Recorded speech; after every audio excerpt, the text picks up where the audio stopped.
সুন্দৰ গাঁৱৰ পৰিৱেশ গৰুনীয়া পৰটোত আপোনাৰ জাম হৈ যায়। সুন্দৰ এটা পৰিৱেশ ঘৰৰ গৰুবিলাক ঘৰমুৱা হৈছে। হৰণ মাৰি দিলে ভয় খাব, সেইকাৰণে হৰণ নেমাৰো।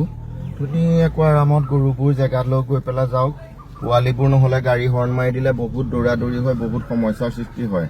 সেইকাৰণে আপোনালোকে গাড়ী চলালেও যে সৰু গৰু পোৱালি যদি আপোনালোকে বাটত দেখে নহয়, তেনেহ'লে আপোনালোকে গাড়ী হৰণটো বৰ দবাই মাৰি নাযাব। কিহৰ কাৰণে?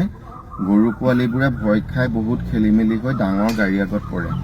সেইকাৰণে মই হৰণ নেমাৰো।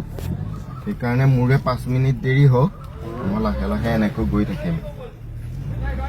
কাৰণ হৰণ মাৰি দিয়াৰ লগে লগে গৰুৰ জাকটো চেদেলি বেদেলি হৈ যাব, ভয় খাই যাব।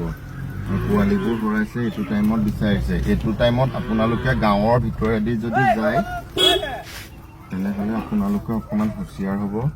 কিহৰ কাৰণে? এইটো টাইম গৰু নিয়া সময় আৰু বহুতেই আপোনাৰ ভিৰ ভাৰৰ সমস্যাৰ সৃষ্টি হয় পোৱালি গৰুবিলাক।